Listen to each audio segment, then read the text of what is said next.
Hello friends, how are you. I hope कि आप लोग बहुत अच्छे होंगे। प्रीवियस लेक्चर में हम आपको बताए थे कि ये सेक्सुअल रिप्रोडक्शन का बहुत सारा टाइप्स होते हैं, जैसे binary fission, budding, fragmentation, regeneration, sporulation. कुछ टाइप का इस प्लांट होता है जिसके रूट काट को तुम है ना लगा दो तो उस रूट से ही दूसरा प्लांट डेवलप हो जाता है। उसके कुछ स्टेम काट के लगा दो तो उससे निकल जाएगा। उसके बाद है कि इसके लीफ काट को लगा दो उससे निकल जाएगा, है ना। बल्बिल भी होता है, ये भी देख लेंगे हम लोग, है ना। अब स्टेम में भी कई सारा फर्दर टाइप्स है। हो सकता है कि वो स्टेम प्लांट में किस पोजीशन पे है तो इसलिए उसको अंडरग्राउंड बोला गया और सब एरियल और एरियल टाइप से बोला गया। ये आप क्लास 11 का है ना फ्लावरिंग प्लांट में पढ़े होंगे। मार्फोलॉजी इन फ्लावरिंग प्लांट में मॉडिफिकेशन का इस तरह वही मॉडिफिकेशन में से यहाँ लिया गया है कि वेजिटेटिव रिप्रोडक्शन भी कर सकता है इस टाइप के पार्ट से। तो ये सबसे क्वेश्चन बहुत आता है ना। नीट के एग्ज़ाम में भी आते हैं, बोर्ड के एग्ज़ाम में भी आते हैं। आपको किस टाइप के क्वेश्चन आएंगे फर्दर आपको बताएंगे आगे। आर्टिफिशियल में देखते हैं क्या है। आर्टिफिशियल के भी फर्दर कई सारे टाइप्स है। पहला है cutting, layering, grafting, approach grafting, micro progression, layering with soil and air है। ये सारा आपको बताएंगे एक एक डिस्कस करके। तो हम अभी सबसे पहला जो है नेचुरल वेजिटेटिव प्रोग्रेशन का जो पहला टाइप्स है दैट इज़ रूट, उसके बारे में देखते हैं क्या है रूट्स। तो देखिए प्रोपेगेशन बाय रूट्स, पहला नंबर प्रोपेगेशन बाय रूट्स। तो रूट्स में आपको बताया, इसमें जो सबसे इम्पोर्टेंट बात याद रखनी है आपको, जो सबसे इम्पोर्टेंट बात याद रखनी है वो है कि रूट टाइप्स के वेजिटेटिव प्रोपेगेशन किस में देखने को मिलता है। ये एग्जाम्पल बहुत ज़्यादा बार पूछा गया है, तो ये एग्जाम्पल को आप दिमाग में याद कर लीजिए। Dahlia and sweet potato. Dahlia and sweet potato का प्लांट है जिसके रूट को ही आप लगा दीजिएगा तो रूट से ही नया प्लांट बन जाएगा। कोई फ्लावर, कोई सीड की जरूरत नहीं है नया प्लांट को डेवलप करने के लिए। उसके रूट कहीं भी ज़मीन पे छोड़ दीजिए सॉइल के अंदर, वो ग्रो करके न्यू स्वीट पोटैटो और डायलिया प्लांट बन जाएगा। उसके अलावा ये बहुत सारा एग्जांपल जैसे डलबर्जिया शीशम का प्लांट हो गया, अमरूद का पौधा हो गया, है ना। इसके सम ट्यूबेरियस एडवेंटिटियस रूट देख रहे हैं आप फिगर में, ट्यूबेरियस एडवेंटिटियस रूट बन रहा है। इसकी बर्ड टाइप लाइक स्ट्रक्चर, यही बर्ड डेवलप करके नया प्लांट बना लेते हैं। इसमें और कुछ ज़्यादा क्वेश्चन नहीं पूछा जाते हैं, लेकिन ये दो एग्जाम्पल बहुत इंपॉर्टेंट आप याद ही रख कर लीजिए। Sweet potato and dahlia, sweet potato and dahlia याद हुआ। अब हम लोग नेक्स्ट चलते हैं स्टेम के द्वारा। तो स्टेम आपको बताए थे सबसे पहला, स्टेम का भी कई कई रीजन के द्वारा होता है। अंडरग्राउंड मॉडिफिकेशन था, सब एरियल था, एरियल था। सबसे पहला जो डिस्कस करेंगे अभी अंडरग्राउंड मॉडिफिकेशन या अंडरग्राउंड वेजिटेटिव प्रोपेगेशन, है ना, नेचुरली जो हो रहा है उसमें सबसे पहला है राइजोम। तो राइजोम में भी आपको क्या याद क्या रखना है, इस बात को आपको ध्यान बता रहे हैं। राइजोम में पूछा जाएगा राइजोम प्रोसेस के द्वारा वेजिटेटिव प्रोपेगेशन किस में देखने को मिलता है, ये क्वेश्चन आता है ना। ऑब्जेक्टिव में भी आता है और नीट के भी एग्जाम में आता है। तो आपको इसमें जो एग्जाम्पल है वो है जिंजर एंड टर्मेरिक, है ना। जिंजर एंड टर्मेरिक, ये अदरक और हल्दी। ये वेरी वेरी इंपॉर्टेंट क्वेश्चन है कि किसमें राइजोम प्रोसेस के द्वारा, है ना, वो वेजिटेटिव प्रोपेगेशन होता है। तो ये ट्यूमेरिक एंड जिंजर, उसके अलावा भी गन्ना है ना। तो ये राइजोम है क्या, तो राइजोम आपने देखे होंगे, है ना। हॉरिजेंटली जो टर्मेरिक का प्लांट आप देखे होंगे, जब कभी आप लोग गाँव में जो रहते होंगे वो देखते होंगे कि हल्दी का पौधा बहुत आसानी से अगर उसको नीचे से ज़मीन की सॉइल से नीचे से उखाड़ते होंगे, है ना, तो बड लाइक बहुत सारा लेटरल बड ग्रो करके, है ना, बहुत सारा जो है ना वो टर्मेरिक वो बनते हैं। तो उसी को बोला गया है horizontally with the help of lateral bud. इस लाइन को आप समझिए, है ना। हॉरिजेंटली जो वो ग्रो करता है किस रूप में ग्रो करता है, हॉरिजेंटली बड लाइक स्ट्रक्चर प्रोड्यूस होता है। तो आपको समझ में आई सबसे इम्पोर्टेंट लाइन क्या है ना। ये वेजिटेटिव राइजोम प्रोसेस के द्वारा किसमें होता है वेजिटेटिव प्रोग्रेशन। उसके बाद लिखा हुआ in some plant growth of rhizome occurs with the help of terminal bud. कुछ कुछ में टर्मिनल बड के द्वारा भी होता है, जैसे कि यहाँ दिखाया गया है ना। लोटस हो गया, है ना, कमल का फूल हो गया, टेरिस हो गया, एक तरह का फर्न है ना, बायोफाइट्स के मेंबर है ये। तो इसके लिए ये ज़्यादा इंपॉर्टेंट नहीं, लेकिन ऊपर वाले ginger and turmeric very very important. Rhizome process के द्वारा वेजिटेटिव प्रोपगेशन किसमें होता है ना। तो उसके बाद देखते हैं क्या है। उसके बाद है ट्यूबर, है ना। ट्यूबर फॉर्मेशन भी बहुत इंपॉर्टेंट है, ये भी बहुत बार क्वेश्चन इससे भी आते हैं। तो ट्यूबर फॉर्मेशन किस में होते हैं, तो ट्यूबर फॉर्मेशन जनरली जो पोटोटो होते हैं वो पोटोटो में होते हैं। सबसे नीचे में आपको देख रहे होंगे एग्जाम्पल, है ना, ये पोटोटो। पोटोटो का साइंटिफिक नेम क्या है ना, सोलेनम ट्यूबेरोसम। Solanum tuberosum. तो ये याद रखिएगा कि वेजिटेटिव प्रोपेगेशन के द्वारा ट्यूबर फॉर्मेशन किस प्लांट में देखने को मिलता है, तो पोटैटो। उसके बाद पोटैटो में जो एक आप नोड लाइक स्ट्रक्चर देखते होंगे, उसी को बर्ड बोला जाता है। उस बर्ड को यहाँ पे आई नाम भी दिया गया। तो आप एक्सिलरी बर्ड को या आई को, तो आपसे क्वेश्चन पूछा जाएगा कि आई जो होता है वो क्या है, पोटैटो में जो आई होता है वो क्या है, एक तरह का एक्सिलरी बर्ड है। तो आपसे ये भी क्वेश्चन आ जाएगा कि एक्सिलरी बर्ड किस में होता है, पोटैटो में होता है, जिंजर में होता है। तो आपको देना है कि पोटैटो में होता है, जिसको आई के नेम से भी जानते हैं। ओके, अब जो हम लोग बात करेंगे वो कुछ उसमें देखिए, पढ़ के सुना देते हैं आपको क्या लिखा हुआ। Tuber are actually the swollen end of tip या special swollen underground branches due to storage of food. हाँ, ये भी क्वेश्चन आता है कि जो है पोटैटो में क्या होता है कि वो फूड के स्टोरेज में काम आता है। ये आपको है ना, वो जो उसमें है पोटैटो जो हम लोग खाते हैं उसमें क्या है, मेनली स्टार्च। हम लोग नहीं कहते हैं कार्बोहाइड्रेट, शुगर वाला पेशेंट को आलू नहीं खाने के लिए, यही कार्बोहाइड्रेट लाइक स्टार्च है। तो ये क्वेश्चन इसमें से आते हैं, तो आपको इतना बात ध्यान में रखना, आपके क्वेश्चन नहीं छूटेंगे। सबसे पहला चीज़ की ट्यूबर फॉर्मेशन किस में होता है, तो पोटैटो में होता है ना। आई जो होता है पोटैटो में, उसको क्या बोलते हैं, एक्सिलरी बर्ड बोलते हैं, है ना। एक्सिलरी बर्ड फॉर्मेशन किस में होता है, आई पोटैटो में होता है। तो ये आप बात याद रखिएगा, है ना। स्टोरेज फूड क्या है पोटैटो में, तो ग्लाइकोजन स्टार्च है या कार्बोहाइड्रेट है, ठीक है। उसके बाद नेक्स्ट की बात करते हैं बल्ब्स, है ना। ये बल्ब्स भी बहुत इंपॉर्टेंट है, इससे भी बहुत बार क्वेश्चन पूछे जा चुके हैं, बोर्ड एग्जाम हो या नीट्स के एग्जाम हो। तो बल्ब्स क्या है, तो बल्ब लाइक स्ट्रक्चर, जैसे कि आपको ये फिगर में दिख रहा है, ये क्या है, एक ऑनियन है। तो ऑनियन को डायसेक्शनल काटा गया है, लेकिन आपको ये अज्यूम करना एक ऑनियन है, नीचे में ये जो है ना छोटा छोटा होता है, जिसको हम लोग काट के फेंक देते हैं, यही रूट्स है। ये जो हम लोग खाते हैं वो किस भाग को खाते हैं, ये स्टेम वाला भाग को खाते हैं। इस तरह से पोटैटो का पूरा स्टेम वाला भाग को ही खाते हैं, लेकिन ये सारा सॉइल के नीचे होता है, इसलिए इसको बोला गया अंडरग्राउंड, है ना। तो bulb contain underground stem reduce in size, leaves are swollen with store food। सबसे ऊपर वाला भाग जो होता है उसी को बोला जाता है लीव्स, जो हरा हरा होता है। लीव्स जनरली ग्रीन होता है, तो ग्रीन नेचर के ऊपर वाला पार्ट को होते हैं, है ना। जैसे कि ऑनियन, सबसे फेमस एग्जाम्पल ऑनियन। डेफोडिल्स भी वो एक बहुत सुंदर फ्लावर होता है, उसमें भी होता है ना। टूलिप ये भी प्लांट का ही नाम है। The main bud, apical bud, will grow into new shoot. The side bud, lateral bud, which has a new, the side bud, lateral bud will also grow into new shoot, है ना। Side का भी और lateral का, मतलब apical वाला भी, दोनों नया शूट सब सिस्टम डेवलप कर सकते हैं। तो सबसे इम्पोर्टेंट क्वेश्चन की बल्ब फॉर्मेशन किस में होता है, ऑनियन में होता है, ठीक है। अब नेक्स्ट देखते हैं, नेक्स्ट है कॉर्म, है ना। कॉर्म ये सब सारा पढ़ा रहे हैं आपको अंडरग्राउंड वेजिटेटिव प्रोपेगेशन का ही, है ना, नेचुरली। तो कॉर्म में लाइक स्ट्रक्चर सबसे इम्पोर्टेंट क्वेश्चन, फिर भी यहाँ पे भी सबसे इम्पोर्टेंट क्वेश्चन कि कॉर्म कॉर्म क्या है और कॉर्म किस में होता है ना। तो कॉर्म कॉर्म क्या है और कॉर्म किस में होता है, ये उससे क्वेश्चन उतना नहीं आता है।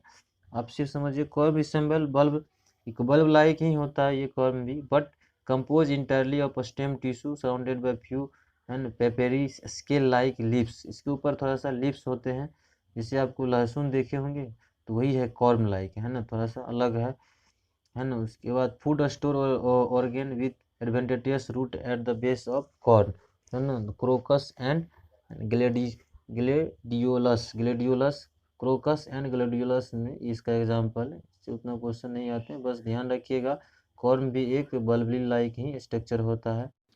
अब नेक्स्ट जो है वो है शक्कर। शक्कर इस प्लांट में कैसे इसको डिफाइन करेंगे, देखिए ये प्लांट है और इस प्लांट में कि जो ऑब्लिक ग्रोथ निकला हुआ है, ये कोई स्टेम है, स्टेम के लोअर पार्ट से, यानी कि रूट वाला रीजन से, है ना, ये वाला रूट वाला रीजन से ऑब्लिक हॉरिजॉन्टली ग्रोथ निकला हुआ, ऑब्लिक ग्रोथ जो निकला हुआ है अपवर्ड, इसी ऑब्लिक ग्रोथ को बोला गया यहाँ शक्कर। ये ऑब्लिक ग्रोथ से मतलब को कि मेन प्लांट तो ये है, ये क्या है, मेन प्लांट।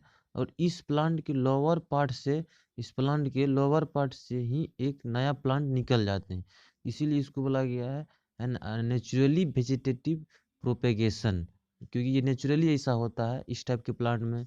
पाइनएप्पल हो गया, बनाना हो गया और क्राइसेंथम हो गया। तो क्या लिखा हुआ, shoot arising either from the underground portion of stem या from an adventitious bud on the root, तो वही बात बोला गया है। उसके बाद नेक्स्ट जो है वो है सब एरियल मॉडिफिकेशन।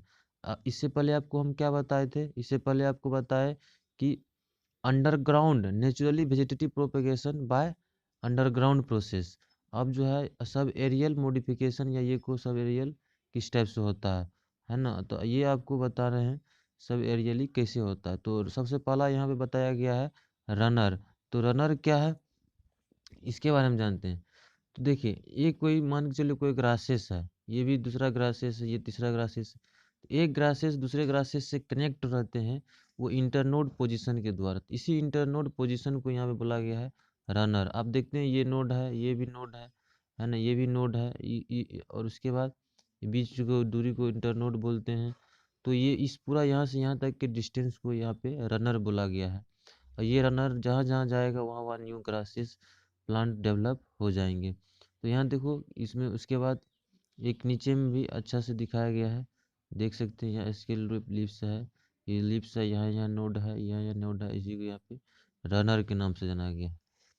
अब देखिए इसको पढ़ के सुना देते हैं। These are special narrow green horizontally, अच्छा ये ग्रोथ जो है हॉरिजेंटली चलता है सॉइल के ऊपर, है ना, posted branch and develop base of erect crown.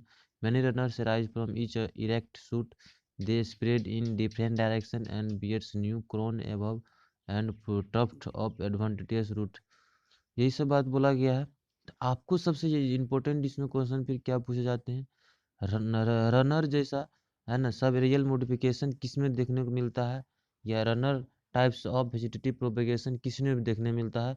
तो आपको सिर्फ ध्यान ये सब एग्जांपल, एक जो सबसे फेमस एग्जांपल यहाँ ओक्जेलिस है, ये सब ग्रासेस के कैटेगरी में है।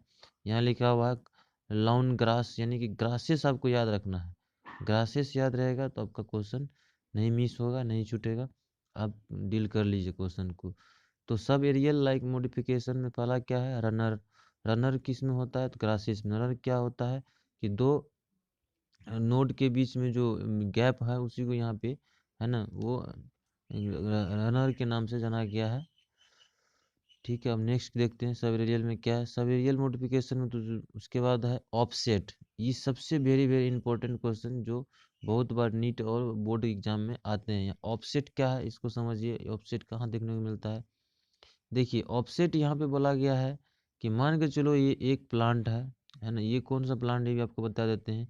ये इकोर्निया पिस्टिया, आप जब इसको आसान भाषा में आप जानते होंगे जलकुंभी। देखिए जलकुंभी है ना, ये जलकुंभी है, एक जलकुंभी दूसरे जलकुंभी से अटैच है। तो जिस कनेक्टिविटी के द्वारा अटैच रहते हैं, जिस लाइनिंग के द्वारा अटैच रहते हैं, उसी को यहाँ बोला गया है ना offset. Just like runner, runner भी रनर की तरह ही है, लेकिन ये थोड़ा सा सोलेन होता है। रनर में क्या होता है सोलेन नहीं होता, लेकिन ये वाला पार्ट थोड़ा सोलेन होता है ना, ये थोड़ा सा फुला हुआ पार्ट होता है, इसमें थोड़ा सा गैसेस भरा हुआ था, इसलिए इसको, है ना, ऑफसेट के नाम से जाना गया है। तो ये ऑफसेट लाइक एक स्ट्रक्चर, और ये जनरली कहाँ पे होता है स्टैंडिंग वाटर में इस टाइप के प्लांट देखने को मिलता है ना, जैसे कि बड़ा बड़ा पोखर सब हो गया इस टाइप का, है ना, एक्वेटिक प्लांट है, जो कि आपको बताए थे ये क्या है इन्वेसिव वीड्स की तरह भी ये काम कर रहे हैं, दूसरे देश से आए हुए प्लांट है ना। तो it is commonly called runner of aquatic plant. तो रनर की तरह ही है, इसलिए इसको बोला गया aquatic. It is short and thicker than runner, है ना, शॉर्ट एंड थिकर मतलब मोटा है, और सोलन भी होता है then runner. It helps in vegetative progression in aquatic plant, ये इंपॉर्टेंट रखना है ना। उसके बाद तो वाटर हाइसेंथ या जलकुम्भी, इसी को इकोर्निया पिस्टिया, ये नाम तो आपको जुबान पे रख ही लेना है। ऑफसेट, है ना, वेजिटेटिव प्रोपेगेशन किस में होता है, इकोर्निया पिस्टिया, जलकुंभी या वाटर हाइसेंथ। याद रहा आपको वाटर हाइसेंथ, है ना। देखो जल मतलब वाटर, वाटर मतलब भी मतलब जल, तो जल वाटर हाइसेंथ है यहाँ, तो जलकुंभी आपको तो ये बराबर याद रहेगा। उसके बाद इकोर्निया भी इसको बोला जाता है, एंड पिस्टिया एक अलग प्लांट होता है, इसी टाइप के होते हैं, पिस्टिया में ऐसा देखने को मिलता है। तो ये और सबसे पहली बात है कि ये ऑफसेट लाइक किस इस टाइप का प्लांट कहाँ होता है तो स्टैंडिंग वाटर में, स्टैंडिंग वाटर में, स्टैंडिंग वाटर, है ना। अब हम लोग नेक्स्ट की बात करते हैं। नेक्स्ट है सॉरी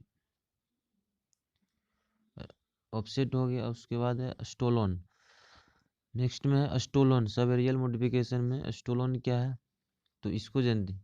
ये प्लांट है ना, जैसे कि जैस्मिन हो गया, कोलोकेशिया है, स्ट्रॉबेरी है ना। इस टाइप के प्लांट में देखिए, इस टाइप के प्लांट में यही, लेकिन ये जो ग्रोथ चलता है एक प्लांट दूसरे प्लांट से जो प्रोड्यूस होते हैं वो ऑब्लिक, लेटरली ऑब्लिक, मतलब ये को अपवार्ड डायरेक्शन में ये ग्रो करते हुए, लेटरली अपवार्ड डायरेक्शन में ग्रो करते हुए न्यू प्लांट बनते हैं, है ना। इससे पहले आपको क्या बताए थे, एक है ना ऑब्लिक ही था लेकिन वो अंडरग्राउंड पार्ट से था, और ये अंडरग्राउंड नहीं अपवार्ड डायरेक्शन में ये ग्रो करते हैं। इसी को यहाँ पे स्टोलन और सब एरियल बोला गया है। तो स्टोलन है, स्टोलन इज ए सिलेंडर या lateral branch that arise from base of the main axis. Initially stolon grow upward like an ordinary branch and then bend grown down and touch to soil where terminal bud gives rise to new. अब जो next है वो है stolon. Stolon में क्या है ये बात समझिए। स्टोलोन को समझने से पहले आपको समझना पड़ेगा वो शक्कर के बारे में। तो आपको बताए थे शक्कर में, है ना, शक्कर में भी इस टाइप से प्लांट कोई था, उसके ओब्लिक अंडरग्राउंड से एक नया प्लांट डेवलप हो रहा था। लेकिन इसमें ये प्लांट था इसके अंडरग्राउंड रूट से, लेकिन इसमें देखिए थोड़ा सा अलग है। इसमें क्या है कि इसमें कोई प्लांट से ऑब्लिक नहीं हो रहा है, लेटरली अपवर्ड ग्रोथ हो रहा है ना। ये रूट वाला रीजन लोअर रूट वाला रीजन है ना। इससे एडवांटेजियस रूट इसको बोला जाता है। इससे upward oblique upward laterally upward एक नया प्लांट ग्रो करके नया प्लांट बना रहे हैं, है ना। जैसे कि एक कोलोकेशिया का प्लांट है, ये स्ट्रॉबेरी का प्लांट है। अब देखिए इससे जो मेन क्वेश्चन आते हैं, ये पूछा जाता है कि स्टोलोन लाइक स्ट्रक्चर किस में देखने को मिलता है, इस टाइप के वेजिटेटिव प्रोग्रेशन किस में होता है। तो कोलोकेशिया, स्ट्रॉबेरी, है ना, जैस्मिन, मेंथा, ये सारा प्लांट से आप लोग परिचित हैं, है ना। जैस्मिन हो गया, कोलोकेशिया हो गया, स्ट्रॉबेरी हो गया, मेंथा हो गया। तो ये आप ध्यान में रखिएगा। आपको स्टोलोन के बारे में पढ़ के सुना देते हैं। Stolon is a cylinder lateral branch that arise from base of the main axis. ठीक है, वही बताइए, ये बेस है प्लांट का, रूट वाला रीजन, इसके एक्सिस से एक नया प्लांट निकल रहा है ना। Initially stolon grows upward like an ordinary branch and then bend down and touch to the soil where its terminal bud give rise new shoot या adventitious root। Jasmine and colocasia ये आप ध्यान में रखेंगे। तो ये आपका है ना नेचुरली वेजिटेटिव प्रोपेगेशन ख़त्म हो गया। अब जो हम बात करेंगे वो आर्टिफिशियली वेजिटेटिव प्रोपेगेशन की बात करेंगे। अब क्या है आर्टिफिशियल वेजिटेटिव प्रोपेगेशन में, सबसे देखो नेचुरली तो नेचुरल हो रहा था, उसमें आपको कोई हार्मोन अलग से डालने की ज़रूरत नहीं थी, आपको काटने की ज़रूरत नहीं थी, कुछ करने की आपको ज़रूरत नहीं थी। प्लांट इट सेल्फ खुद वैसा कर लेता है और नया प्लांट बना लेते हैं। अब ये भी वेजिटेटिव प्रोपेगेशन है, मतलब ये सेक्सुअल रिप्रोडक्शन का टाइप है, लेकिन वो नेचुरली ना होके आर्टिफिशियली होगा, है ना। मतलब हम लोग को ऐसा प्रोसेस करना होगा। तो आर्टिफिशियली वेजिटेटिव प्रोपेगेशन में क्या होगा, आर्टिफिशियली देखो मेथड यूज इन एग्रीकल्चर, है ना, agriculture horticulture to propagate grow new plant. देखो भाई ये सेक्सुअल का टाइप्स है, एसेक्सुअल का टाइप्स है, रिप्रोडक्शन है तो न्यू प्लांट तो बनेगा। लेकिन इसमें आपको आर्टिफिशियली, मतलब हम आपको एग्रीकल्चर में खुद से हम ऐसा डेवलप सिस्टम करेंगे और नया प्लांट बना लेंगे बिना कोई फ्रूट के, बिना कोई सीड के, बिना कोई, है ना, मतलब ये बोला जाए फ्लावर के, एक नया प्लांट डेवलप कर लेंगे। तो इसमें जो पहला है वो है कटिंग। कटिंग में क्या होता है, आपको बहुत सारा प्लांट देखे होंगे, है ना, घर के आसपास जो कि काट के लगा देते हैं। काट ये प्लांट है मान के चलो, इसको काट के फिर नया प्लांट लगा दो, नया प्लांट बन जाता है। जैसे कि फिगर में दिखाए गए हैं ना, एक लीफ काट के दूसरा नया प्लांट, है ना, स्टेम काट किया है, तो इस टाइप से नया प्लांट बन रहा है। And cutting a part of a stem, leaves a part of a stem in cut and then cut end grow into new plant when place in moist soil, है ना। उसके पानी वानी, मैंगो, गावा, लीची, इस टाइप से बहुत सारा हम लोग का घर के आसपास ये बहुत बार रोज़ तो कितने बार हम लोग काटे हैं और इसे लगा देते हैं, है ना। उसमें कुछ, है ना, मतलब पानी वानी डालते रहते हैं, तो वही मॉइस्ट सॉइल के अंदर आसानी से कटिंग नया प्लांट डेवलप हो जाता है। उसके बाद जो है वो है लेयरिंग। लेयरिंग में क्या होते हैं, लेयरिंग में जैसे आप इसमें भी आपको हो गया लेमन हो गया, रोज हो गया, है ना, जैस्मिन, इस टाइप के प्लांट में आपने प्लांट के कोई स्टेम वाला पार्ट को ले लिए और सॉइल की टचिंग में ला दिया, या उस पर सॉइल वेल दे के और कुछ प्लास्टिक व्लास्टिक से बांध दिए, है ना। उसमें क्या होगा, कुछ देर के बाद उससे रूट ग्रो करने लगेगा। तो उस रूट को फिर उसके बाद उसको काट दीजिए, उस स्टेम वाला पार्ट को, जाके फिर नया जगह पे ग्रो करिए। लेकिन इसमें पहले कटिंग में था डायरेक्ट काट के और दूसरे जगह सॉइल में ये कर दीजिए, है ना, एम्बेडेड कर दीजिए, है ना। लेकिन लेयरिंग में ऐसा नहीं है। लेयरिंग में है क्या कि पहले उस पर सॉइल दे के, पानी उनी दे के कुछ दिनों तक और प्लास्टिक के से बांधा जाता है। उसके बाद जब तक उसमें रूट अराइज नहीं होता तब तक वो काट के नहीं लगाया जाता। जिस पे पढ़ के सुना देते हैं, layering the stem of plant is bend down until it touch the soil. The stem in the then cut once in develop root and grow into new plant. Lemon, rose, jasmine, ये आप example याद रखिएगा, है ना। ये simple example. उसके बाद देखते हैं ग्राफ्टिंग। किस में होता है, एप्पल में बहुत ज़्यादा देखने को मिलता है। तो plant are use to develop new plant, है ना। ये भी वेजिटेटिव प्रोपगेशन का पार्ट है, तो नया प्लांट बनेगा ही। तो इसमें देखो एक वर्ड का यूज़ किया गया है, सियोन एंड स्टॉक्स। इस वर्ड को समझिए, है ना। एक प्लांट के ऊपर दूसरे प्लांट को इंजेक्ट करना, है ना। तो मान के चलो ये कोई प्लांट है और इस प्लांट ये प्लांट है और ये कोई दूसरा टाइप का प्लांट है। मान के चलो ये डिजीज वाला प्लांट है और ये डिजीज रेजिस्टेंट वाला प्लांट है। लेकिन ये तो डिजीज वाला है, लेकिन इसका फ्लावरिंग बहुत बढ़िया है, इसका फ्लावरिंग बढ़िया नहीं है ना। तो अब हम क्या करेंगे कि ये डिजीज रेजिस्टेंस, मान के चलो ये डिजीज रेजिस्टेंस नहीं है और ये डिजीज है, ये डिजीज नहीं है, लेकिन फ्लावरिंग बढ़िया है। तो ये दोनों कॉम्बिनेशन करके एक नया प्लांट डेवलप करना चाहते हैं, जो कि डिजीज रेजिस्टेंस भी हो जाए और फ्लावरिंग भी बढ़िया हो जाए। तो इस टाइप के प्रोपगेशन में कैसे करते हैं, देखिए। तो एक पार्ट को और दूसरे पार्ट को कट करके एक दूसरे में फिट किया जाता है। तो ये दिखाया गया है, देखो। जो रूट सिस्टम को कट किया जाता है तो उसको बोला जाता है stocks. The rooted system which scion is grafted, मतलब अगर रूट सिस्टम को कट किया गया है तो उसको बोला गया है, यहाँ पे कहीं पर आपको दिखाया गया होगा, यहाँ देखिए, large root system, small root system है। तो एक रूट सिस्टम को काट करके उसके अंदर एक किसी स्टेम सिस्टम के पार्ट को इंजेक्ट करना, है ना। तो ये यही हो गया ग्राफ्टिंग में। तो सियोन किसको बोला गया है, पीस ऑफ यंग स्टेम या bud inserted into the root of stock. तो ये क्वेश्चन एम्स में एक बार पूछा गया है कि सियोन और स्टॉक क्या होते हैं। तो सियोन मतलब हो गया कि स्टेम पार्ट को, है ना, कट किया जाता है और स्टॉक के अंदर इंजेक्ट करना, इज कॉल्ड ग्राफ्टिंग। अब जो बचा है वो टिश्यू कल्चर। टिश्यू कल्चर के यहाँ नहीं बताएंगे, आगे चैप्टर में बहुत बढ़िया से डिटेल में पढ़ने वाले हैं। तो अब हम इसके बाद जो बताने वाले हैं वो है सेक्सुअल रिप्रोडक्शन। ये सेक्सुअल रिप्रोडक्शन के यहाँ टाइप्स खत्म हो गया। आप लोग अपने क्वेश्चन बनाइए, ऑब्जेक्टिव बनाइए, सारा क्वेश्चन बनेगा, सारा ऑब्जेक्टिव बनेगा, है ना। ये आपके लिए बहुत इंपॉर्टेंट सारा वीडियो था इस सेक्सुअल रिप्रोडक्शन का। कोई भी बात हम स्किप नहीं किए हैं, कोई भी बात नहीं छोड़े हैं, लगभग सभी पॉइंट को डिस्कस कर ही दिए हैं। थोड़ा सा एनसीईआरटी से ज़्यादा था, लेकिन इस टाइप के क्वेश्चन आते हैं, पूछे जाते हैं नीट्स के एग्ज़ाम में। ऑब्जेक्टिव बनाएंगे, आपको परेशानी नहीं आएगा। ठीक है, thank you. Please subscribe my this channel and share this video. आप ही लोग के लिए इतना मेहनत करते हैं। Okay, thank you.